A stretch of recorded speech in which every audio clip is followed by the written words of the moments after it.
Alright, so you're probably wondering what the heck software development and cake could possibly have in common. Well, aside from the fact that both take time to put together, and if you're trained in either of these, you can actually make better cakes or better software, there's actually something else that's kind of interesting in terms of software development and architecture that we can learn from cake. And no, I'll be totally upfront, I'm not about to reveal to you how you can write programs that are delicious, so if you figure that out, please let me know. But instead, we're going to look at something called vertical slices. This is actually a topic that I discussed recently in my video on plugin architecture, and I had messages come in about what vertical slices actually were and if I could make more content explaining that. So let's jump right in and see how cake might actually transform the way that you write your software. Okay, so many of us have heard about this traditional approach to software architecture, which is like a layered architecture.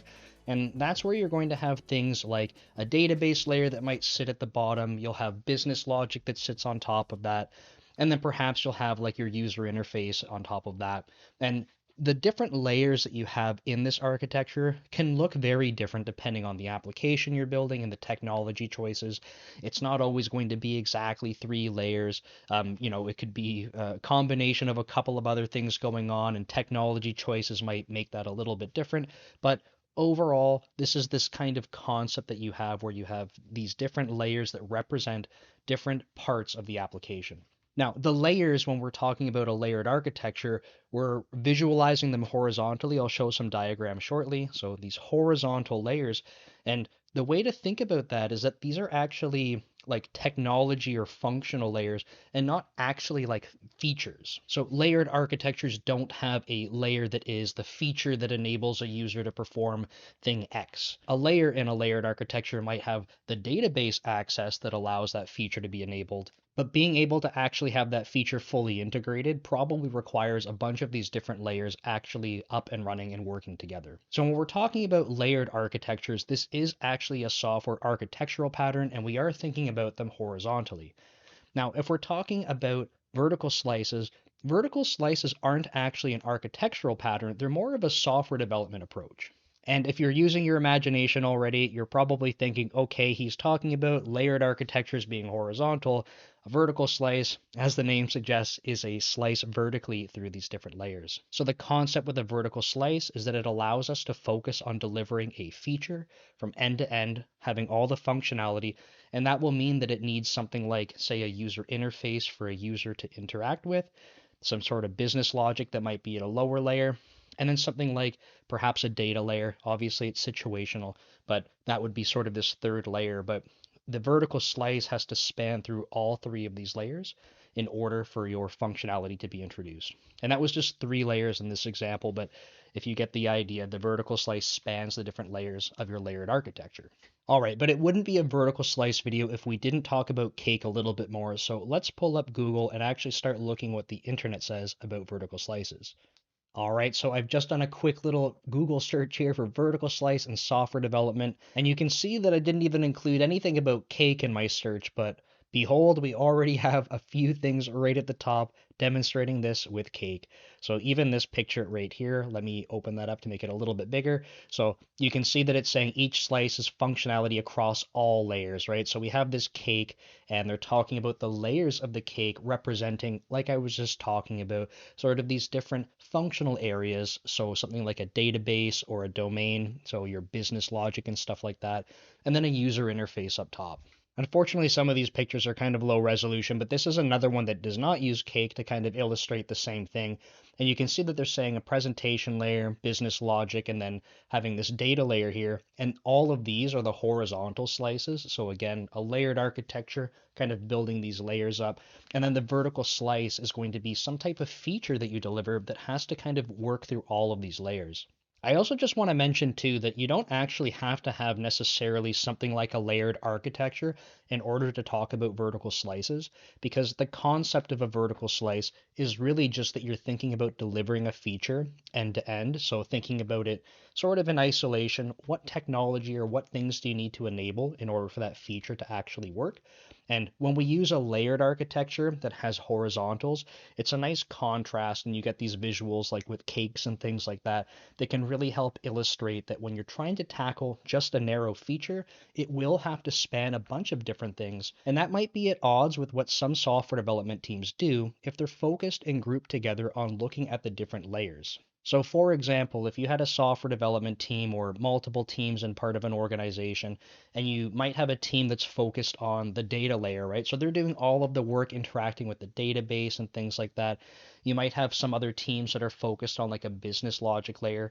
Maybe that's something that you could break up and have different sets of business logic across different teams, but they kind of focus in this one layer. And then you might have another team that's like the front end team, right? And depending on the product or products or services you have, maybe you have some dedicated teams for that as well. But if you think about it, those were examples of kind of focusing in layers in different functional areas. And I'm not saying there's anything wrong with that. It's going to be situational. If an organization finds that they can operate effectively like that, then great, that's cool. But this vertical slice approach is kind of at odds with that approach because instead of looking at things just in the horizontal layers and having individuals dedicated to, like, I'm just going to work on the data layer, you actually have to think about delivering a feature end to end and spanning these layers. We'll just look at one more example here because this is an awesome picture of cake and a nice little drawing that has a really good visual about delivering features sort of through these horizontal layers. So let's start with the horizontal layers, right? They say web UI, so that's like our presentation layer we've been talking about. We have this middleware and then data layer as well. So again, let's think about like a web application. You're gonna have a web UI, and then you're gonna have this web service running with a database and things like that. So these are the different architectural pieces that you would have in your web server.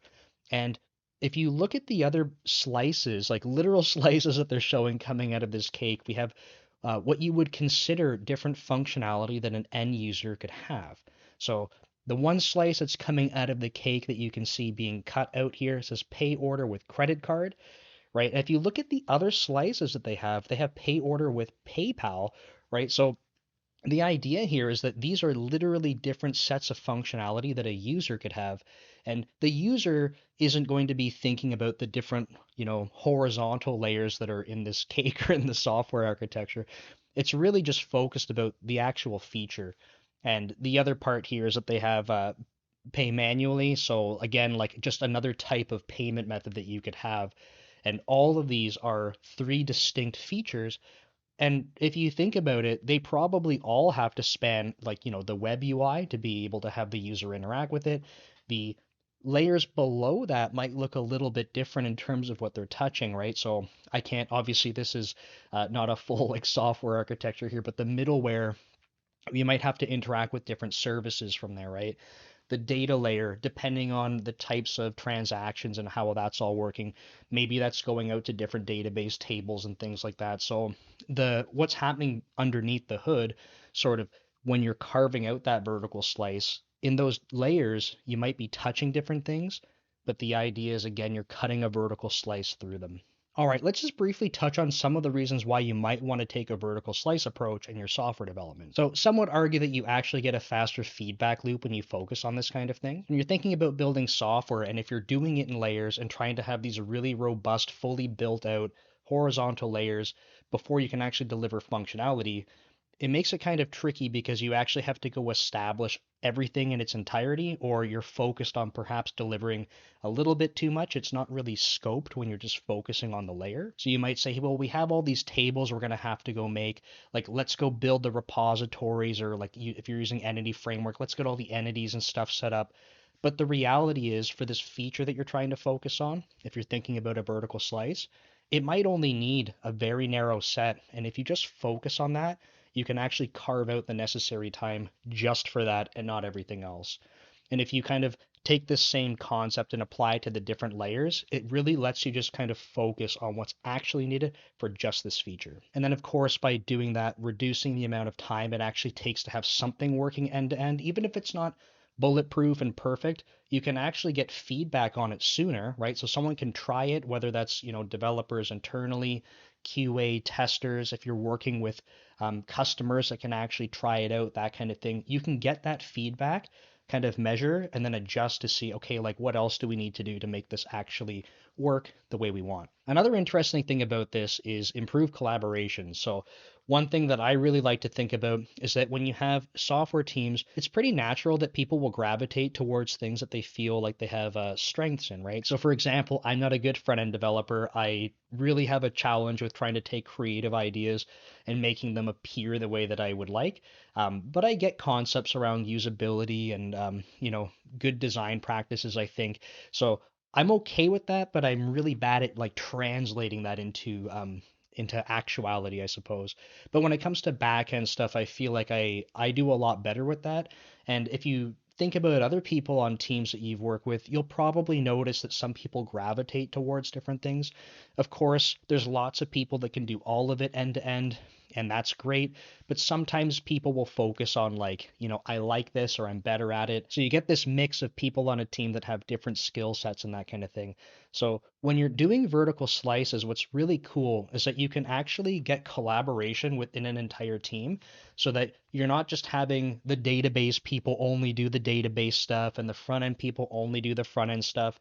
You can actually work on features end to end, and you can kind of consult with these people on your team that are more like the experts in that kind of thing. So as you're working through stuff, so say for me, like if I'm more of a back end person, if I had to do this feature and it required some front end work, I could start working on that and pull over someone from my team and say, hey, by the way, I'm starting this part up.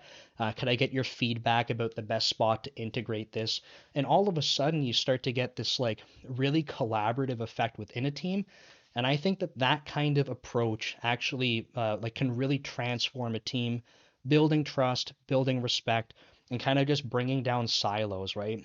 And a lot of people end up skilling up a ton when they can do this kind of thing instead of just getting like, I'm really good at database queries or I'm really good at making UIs, but if I had to touch anything in the database, I would lose it. And a third thing that I want to call out for vertical slices is that I think there's a reduced risk of integration problems. So if you were thinking about a feature that needed to be delivered and you had to split that up across 3 different teams to go build independently within the layers that they're responsible for, what ends up happening is if you don't have really clear cut sort of API contracts between the different layers and it's not well thought out, all these teams go build their part independently.